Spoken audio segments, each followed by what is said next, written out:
चूँकि हम जानते हैं कि मानव में जिस शुक्राणु का निर्माण होता है विषण में होता है। Option number B is right हो जाएगा। अंडाशय तो मादा मुखा तो ही नहीं होगा, गर्भाशय का मतलब जो मादा से रिलेटेड नहीं होगा। Option number B is right हो जाएगा। चलिए क्वेश्चन नंबर 2 की देखते हैं।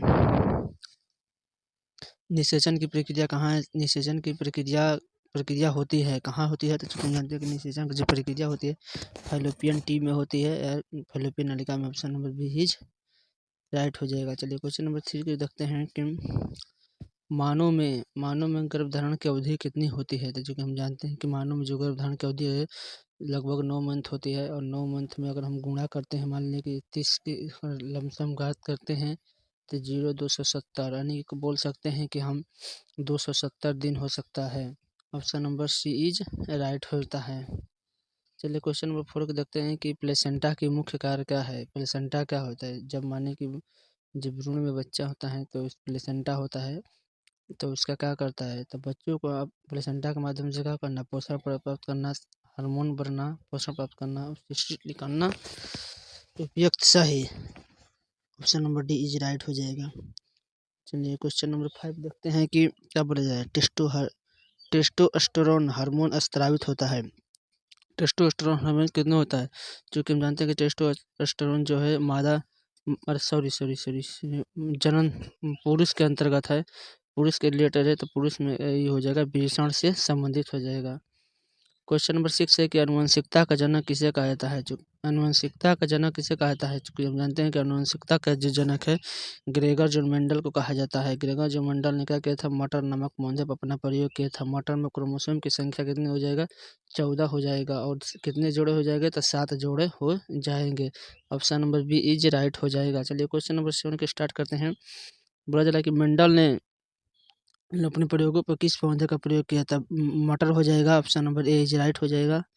क्वेश्चन नंबर 8 हो जाएगा कि जीन किस स्थित होते हैं?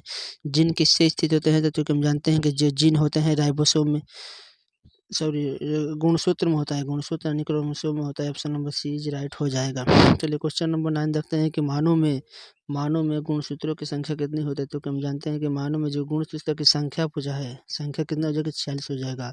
अगर जोड़ा पूछता है तो जो से डिवाइड कर देंगे तो कितना हो जाएगा? 23 जोड़ा हो जाएगा। Option number C is right हो जाएगा। चलिए क्वेश्चन नंबर 10 के ऊपर चलेंगे कि लिंग निर्धारण मानव किसके द्वारा होता है? चूँकि हम जानते हैं कि जो मानव में लिंग निर्धारण करता है पिता के ऊपर निर्भर करता है। पिता में कौन सा क्रोमोसोम बनता है? एक्स वाई के बनता है। माता में कौन सा बनता है? तो एक्स बनता है। जब एक्स मिलेगा तो क्या हो जाएगा? लड़की हो जाएगा। एक्स वाई मिलेगा तो लड़का हो जाएगा। Option number B is right हो जाएगा। चलिए क्वेश्चन नंबर 11 को देखते हैं कि प्राकृतिक चयन का सिद्धांत किसने दिया? प्राकृतिक चयन मतलब बोला जा रहा है कि नेचुरल सिलेक्शन का प्रयोग किसने किया था? डार्विन ने दिया था। चलिए क्वेश्चन नंबर 12 देखते हैं कि समान संरचना अंग क्या कहलाते हैं? समान संरचना वाले अंग क्या कहते हैं? समजात अंग कहलाते हैं। और असमान संरचना वाले क्या कहलाते हैं? तो असमजात कहलाते हैं। Option number A is right हो जाएगा। चलिए क्वेश्चन नंबर 13 के ऊपर देखते हैं कि अवशेषीय अंग का उदाहरण क्या है? अवशेषीय अंग ऐसा अंग जो हमारे शरीर में आता है परंतु उसका कोई यूज नहीं होता है, अवशेषीय अंग कहलाता है। Appendix option number C is right answer. Appendix का कोई उदाहरण, अपेंडिक्स कोई अंग नहीं है। क्वेश्चन है कि उत्परिवर्तन यानी म्यूटेशन है। तो ये अस्थायी परिवर्तन है। अस्थायी परिवर्तन में म्यूटेशन का ही परिवर्तन है। क्वेश्चन नंबर 50 को देखते हैं। उत्क्रांति होती है। उत्क्रांति क्या होती है? तो उत्क्रांति हम जानते हैं कि जनसंख्या होती है, उसी को उत्क्रांति कहा जाता है। चलिए क्वेश्चन नंबर 60 को देखते हैं। क्वेश्चन नंबर 60 है एड्स किसके कारण होता है? पिछले वीडियो में मैंने बता चुका है कि एड्स किसके कारण होता है। तो एड्स हम जानते हैं कि एड्स जो होता है HIV के कारण होता है। HIV किसके कारण होता है? HIV वायरस का होता है। Option number B is right होता है। इसके टेस्ट कराने के कौन से किया जाता है? एलाइजा टेस्ट किया जाता है। चलिए क्वेश्चन नंबर 17 है कि टीबी रोग प्रभावित होता है। हमको मान लीजिए टीबी हो गया तो कौन सा अंग प्रभावित हो जाएगा? तो टीबी से हम जानते हैं कि फेफड़ा जो होता है प्रभावित हो जाता है। Lungs option number C is right. यहाँ पर लंग्स हो जाएगा, लंग्स में फेफड़ा हो जाएगा। क्वेश्चन नंबर 80 है कि मलेरिया फैलता है। मलेरिया किससे फैलता है? तो चूँकि हम जानते हैं कि जो मलेशिया है मलेरिया है तो मादा एनोफ्िलीज मच्छर से फैलता है, मादा एनोफ्िलीज मच्छर से फैलता है। Option number B is right हो जाएगा। चलिए क्वेश्चन नंबर 19 है कि एंटीबॉडी बनती है, एंटीबॉडी कैसे बनती है? तो एंटीबॉडी जो हमारी बनती है WBC वाइट ब्लड प्लस श्वेत रक्त कणिका जो होती है उसी को वजह से बनता है, श्वेत रक्त कणिका बनती है, श्वेत रक्त कणिका उसी में एंटीबॉडी बनती है। क्वेश्चन नंबर 20 है कि टीकाकरण का उद्देश्य क्या है? टीकाकरण का उद्देश्य क्या है? टीकाकरण का उद्देश्य क्या है? टीकाकरण का उद्देश्य हम जानते हैं कि रोगों से उसका बचाव करना। रोग से मतलब कोई बच्चों को टीका दिया जाता है इसका रोग से बचाव करने का। Option number B is right हो जाएगा। क्वेश्चन नंबर 21 है कि DNA की द्विकुंडली संरचना किसने बनाई थी? वाटसन एवं क्रिक ने, दो वैज्ञानिक ने बनाए थे द्विकुंडली कुंडली। चलिए क्वेश्चन नंबर 22 है कि PCR तकनीक में उपयोग होता है। PCR तकनीक में किसका उपयोग होता है? तो चूंकि हम जानते हैं कि DNA के बढ़ाने के लिए ही ऑप्शन नंबर ए राइट हो जाएगा। DNA की संरचना करती है तो DNA की संरचना द्विकुंडलित होती है। इसका उपयोग बनाया था तो वाटसन हम क्रिक ने। चलिए क्वेश्चन नंबर 23 है कि प्लाज्मिड प्लाज्मिड पाया जाता है तो चूंकि हम जानते हैं कि प्लाज्मिड जो पाया जाता है बैक्टीरिया में पाया जाता है। Option number B is right हो जाएगा। क्वेश्चन नंबर 24 है कि जीएम फसल का उदाहरण क्या है? तो जीएम फसल का उदाहरण है ब्यूटी कपास, बैसिलस थ्रोजेंसिस कपास। B option number B is right हो जाएगा। चलिए क्वेश्चन नंबर 25 है कि एंजाइम होते हैं, एंजाइम किस में होता है? एंजाइम प्रोटीन में होता है। Option number C is right हो जाएगा। क्वेश्चन नंबर 26 है कि खाद्य पदार्थों की शुरुआत कहाँ से होती है? खाद्य पदार्थों की जो शुरुआत होता है उत्पादक से स्टार्टिंग होती है। क्वेश्चन नंबर 27 है कि पारिस्थितिकी का अध्ययन क्या कहलाता है? पारिस्थितिकी में अध्ययन किसका किया जाता है? हम जो जानते हैं कि जीव पर्यावरणों का अध्ययन ही पारिस्थितिकी का अध्ययन कहलाता है। क्वेश्चन नंबर 28 है कि ओजोन परत पाई जाती है तो ओजोन परत कहाँ पाई जाती है? ओजोन परत समताप मंडल में पाई जाती है। ओजोन का फार्मूला का O3 होता है। आने वाले पराबैंगनी किरण अल्ट्रावायलेट आने वाली सतहों से रक्षा करता है। क्वेश्चन नंबर 29 है कि जैव विविधता का संरक्षण क्या कहलाता है? जैव विविधता का संरक्षण क्या कहलाता है? अब जैव विविधता का संरक्षण क्या कहलाता है? जैव विविधता का संरक्षण ही क्या कहलाता है? संरक्षण ही कहलाता है। Option number B is right. Question number 30 है कि ग्रीन हाउस गैस का उदाहरण क्या है? ग्रीन हाउस गैस का उदाहरण क्या है? यहाँ पर तो नहीं हो जाएगा, यहाँ पर नहीं हो जाएगा। CO2 carbon dioxide. Option number C is right हो जाएगा। क्वेश्चन नंबर 31 है 31। क्वेश्चन नंबर 31 है कि कोशिका की ऊर्जा मुद्रा क्या कहलाती है? तो कोशिका की ऊर्जा ATP कहलाती है। ATP का पूरा नाम होता है एडिनोसिन ट्राईफॉस्फेट फॉस्फेट होता है। Option number C is right हो जाएगा।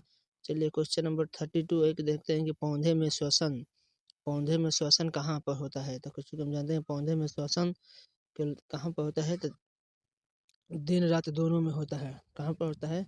दिन रात दोनों होता है। पौधे श्वसन दिन रात दोनों लेता है। और रंध्र जो कब खुलता है? तो रंध्र जो हम जानते हैं कि रंध्र जो है दिन में खुलता है। क्वेश्चन नंबर 33 है कि रक्त का pH मान क्या होता है? रक्त का pH मान क्या होता है? जब रक्त का pH मान क्षारीय होता है तो क्षारीय एग्जैक्ट pH मान 7.4 होता है। Option number C is right होता है। क्वेश्चन नंबर 34 है कि इंसुलिन हार्मोन स्रावित होता है। इंसुलिन हार्मोन किससे स्रावित होता है? तो इंसुलिन जो हार्मोन है अग्नाशय किससे यानी पैनक्रियाज से। Option number B is right हो जाएगा। क्वेश्चन नंबर 35 है कि आरएनए में शर्करा होती है। तो आरएनए में जो शर्करा होती है किसकी होती है? राइबोज की होती है। किसकी होती है? राइबोज की। Option number B is right हो जाएगा। चलिए क्वेश्चन नंबर 36 ठीक से कि कोशिका विभाजन चरण नहीं होता है। मतलब कोशिका का विभाजन किसमें चरण नहीं होता है?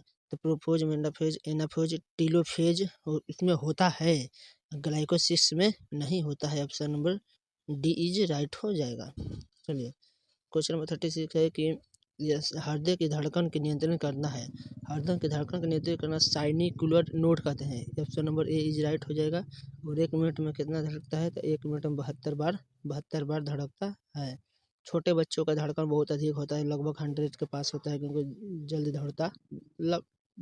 धड़कता है। क्वेश्चन नंबर 38 है कि मानव में सबसे बड़ी हड्डी कौन है। मानव में सबसे बड़ी हड्डी कौन है, जैसे कि हम जानते हैं मानव में बड़ी हड्डी होती है जांघ की होती है, जो फीमर होती है। जांघ कहाँ होती है, तो जांघ में होती है। Option number B is right हो जाएगा। क्वेश्चन नंबर 39 है कि मानव मानव सॉरी सॉरी पाचन एंजाइम पेप्सी कार्य करता है। पेप्सी एंजाइम कहाँ करता है, अमाशय कहाँ होता है, स्टोमक में होता है।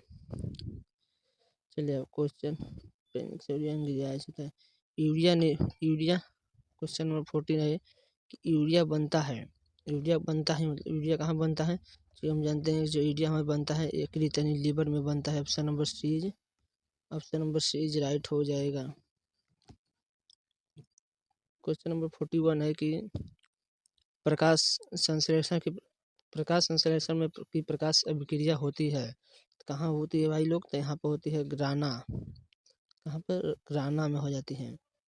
क्वेश्चन नंबर 42 है कि पौधे में जल का परिवहन कहाँ होता है। पौधे में जल का परिवहन जाइलम के द्वारा होता है, फ्लोएम में कुछ पूछता तो खाद्य पदार्थ का हो जाएगा। इस option number B is right हो जाएगा। क्वेश्चन नंबर 43 है कि मानव में लाल ग्रंथियों की संख्या कितनी होती है, क्योंकि मानव में जो लाल ग्रंथि की संख्या है वो 6 होती है। Option number C is right हो जाएगा। क्वेश्चन नंबर 44 है कि सबसे अधिक ऊर्जा देने वाला पोषक पदार्थ क्या है। सबसे अधिक जो ऊर्जा देने वाला पोषक जो पदार्थ है फैक्ट एंड वसा। Option number B is right हो जाएगा। क्वेश्चन नंबर 45 है कि कोशिका का नियंत्रण केंद्र क्या कहलाता है, तो कोशिका का जो नियंत्रण केंद्र कहलाता है नाभि कहलाता है। Option number C is right हो जाएगा। क्वेश्चन नंबर 46 है कि अपशिष्ट पदार्थों का निष्कासन क्या कहलाता है, तो अपशिष्ट पदार्थों का निष्कासन यानी उत्सर्जन जो उत्सर्जित होता है। Option number C is right हो जाएगा। क्वेश्चन नंबर 47 है कि दांतों के सबसे कठोर जैव पदार्थ का दांतों का नहीं मिल किसका बनता है, कैल्शियम प्लस फास्फेट का बना होता है CA3PO4। Option number A is right हो जाएगा। क्वेश्चन नंबर 48 है कि मानव में रक्त समूह की खोज किसने की थी। रक्त समूह की जो खोज की थी कार्ल लैंडस्टीनर ने खोज की। रक्त समूह कितने प्रकार के होते हैं, 4 प्रकार के होते हैं। ब्लड ए होता है, ब्लड बी होता है, ब्लड ए बी होता है, ब्लड एक ओ होता है, जो इसको यूनिवर्सल डोनर कहा जाता है, यूनिवर्सल एक्सेप्टर कहा जाता है। चलिए डेट लिख लीजिए। क्वेश्चन नंबर 49 है परिस्थिति का पिरामिड का आधार क्या होता है। परिस्थिति के पिरामिड का आधार होता है उत्पादक। Option number A is right हो जाएगा। क्वेश्चन नंबर 50 है लास्ट है कि जीवन की मूलभूत इकाई क्या कहता है। जीवन की मूलभूत इकाई कोशिका कहता है। कोशिका की खोज 1665 ईस्वी में रॉबर्ट हुक ने किया था।